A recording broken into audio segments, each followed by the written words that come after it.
Our next speaker is probably somebody well known to most of you. His name is Bill Parks. He's been around for a long time, almost as long as I have, and he's a general practitioner in Covington, does a whole lot of stuff. He goes to court a lot. He's done domestic work, and he's here today to talk to you about a little estate planning and grandparents' rights. I don't know how many of you are faced with that issue, but it's a very important issue for a lot of people. And so, Bill, if you'll get up here and tell us about it, we'd appreciate it.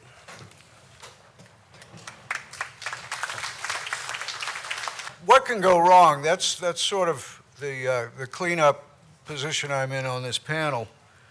I have a sweatshirt in my office that says on it, if at first you don't succeed, do what your lawyer told you to do the first time.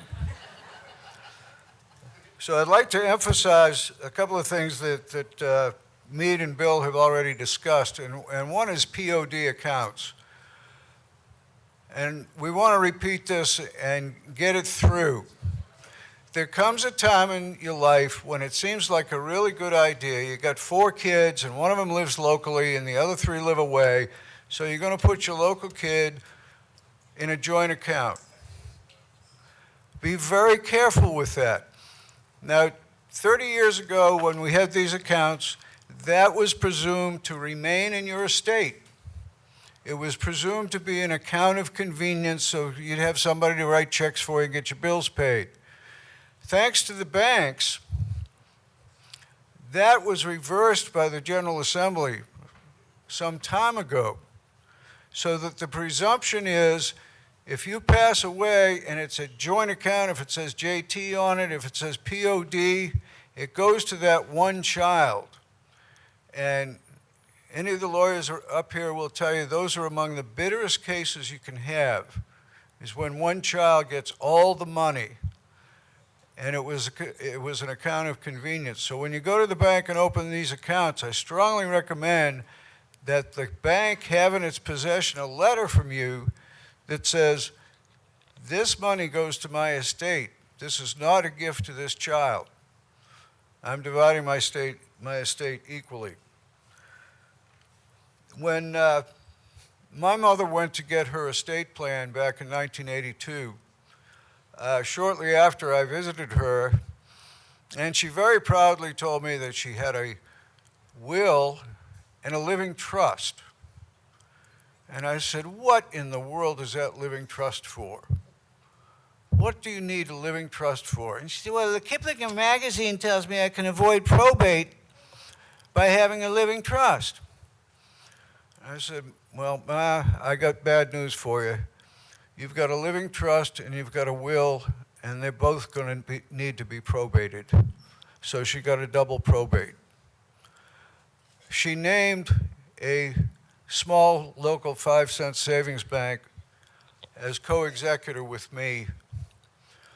In no time at all, that bank was absorbed by Fleet Bank, the largest bank in New England. And shortly after that, was absorbed by Bank of America. And I'm under court order to say nothing disparaging about Bank of America, but I did get even with them some years later in a mortgage fraud case. What goes around comes around. A living trust is something that people just don't.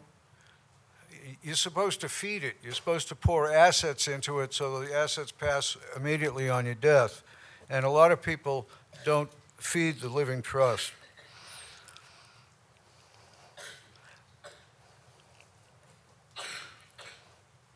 I need one of those pills from Dr. Crandall.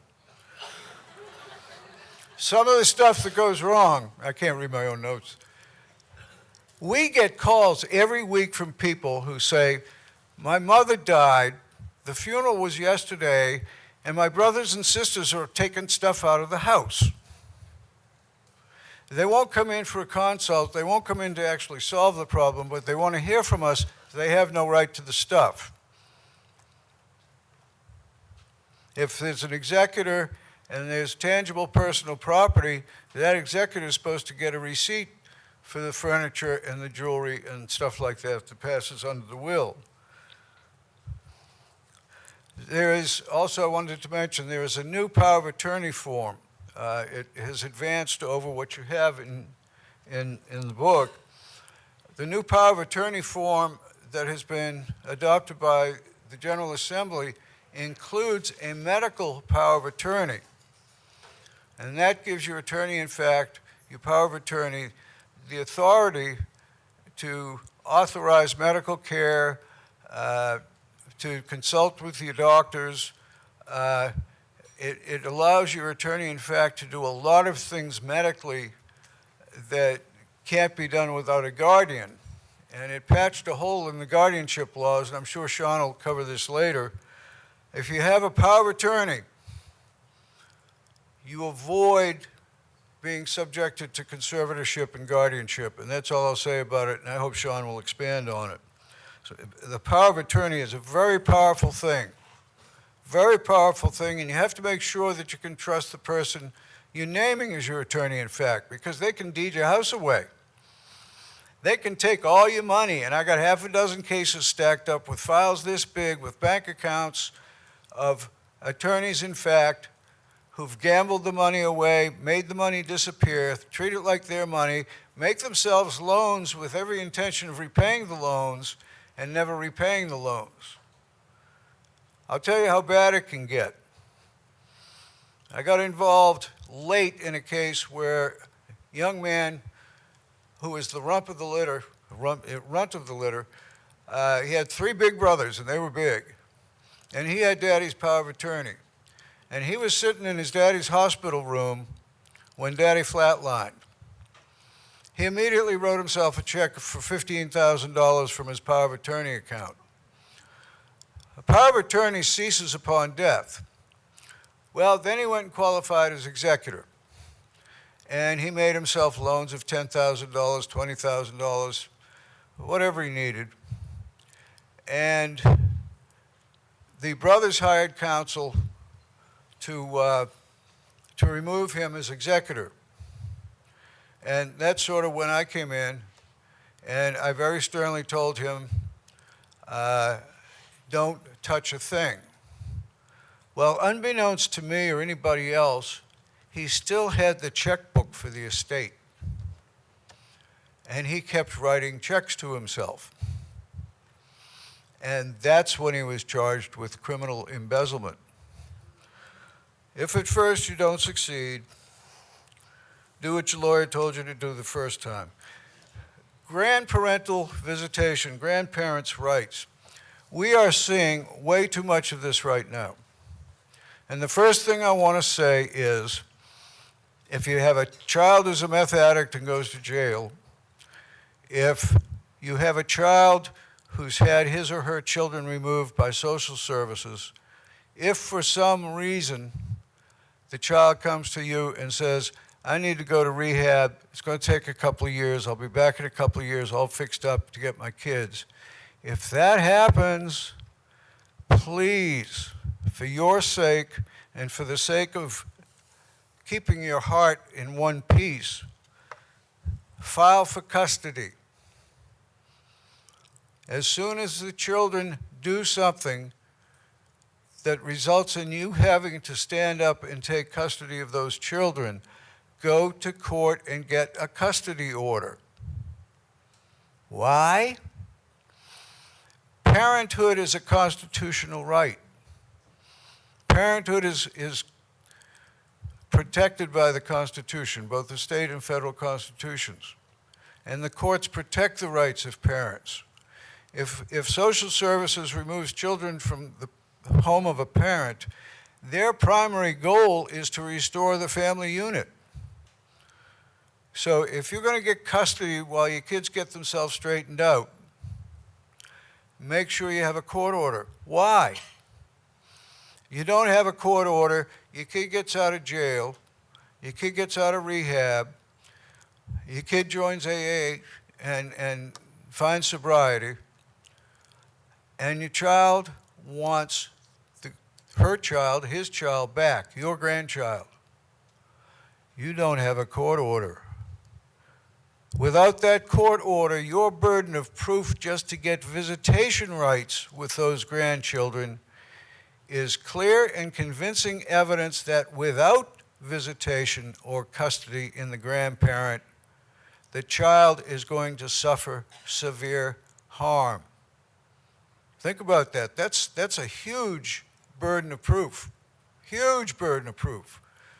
And we're seeing this happen more and more with the opioid crisis, with the meth crisis.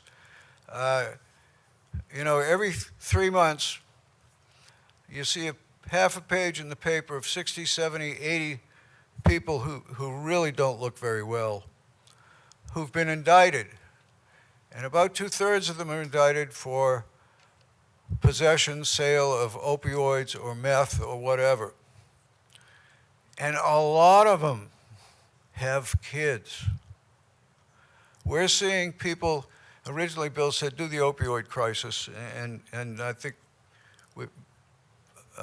Meade did an excellent job covering estate planning, which is to go to a lawyer and get a plan. One other thing that can go wrong with wills, by the way, both Bill and Meade have mentioned, you can put a list to your will of your personal property. Lady came in last week with a will not made locally. One thing that really lights us up is when people come in with wills from LegalZoom or Roanoke. The lawyers in Roanoke take 12 pages to say what we lawyers here can say in 2, right, Meade? They charge by the word. Yes, they charge by the word and the ounce and so forth. Anyway, this will had this, it said, I may leave a list of tangible personal property. And the lawyers had actually given the deceased a pretty form that says, my will recites that I may leave a list of tangible personal property. This is the list. I give the following tangible personal property to the following people. Tangible personal property is stuff you can pick up and carry around. Intangible personal property is like money, notes, stocks, stuff like that. So she had the list, and the executor brought the list in. And it starts right off, I leave to Joe Dokes my car and $3,000. I leave to Linda Dokes my jewelry and $3,000. Well, guess what? Joe and Linda ain't going to get a dime. Why? That's supposed to be a list of tangible personal property. Money is not tangible personal property, it's intangible personal property. And it's going to be a mess. I've already discussed it with Meade's dad, and he says, you're going to have to tell those folks they ain't getting any money. And that's unfortunate because, yeah, thanks, Bill.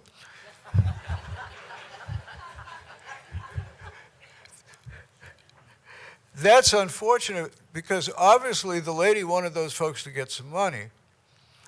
But doggone, she was too doggone cheap to go back to the lawyer and say, you know what, I want to give these people some money. Let's redo the will. And she didn't do that. So, leave you with 2 things, 3 things actually. Joint accounts, make sure your intent is clear to the bank. Powers of attorney, be very careful whom you appoint. And if you have an old one that doesn't have the medical stuff in it, it's a good idea to get a new one, because I really like the new form that has all the medical stuff in it. And if you are, some people think it's a blessing, some think it's a curse, but if you end up with your grandchildren living in your home, the day after they move in, you go to the courthouse and you see a juvenile probation officer and you file for visitation and actually you file for custody. So that when and if that child of yours, who is the parent of your grandchildren, rehabilitates himself or herself, the burden will be on your child to prove that there should be a change of custody or that visitation would be in the best interest of the child, to put it briefly. So I just leave you with those things, and Dr. Renona and I will continue to pray for the rehabilitation of the Red Sox. Thank you.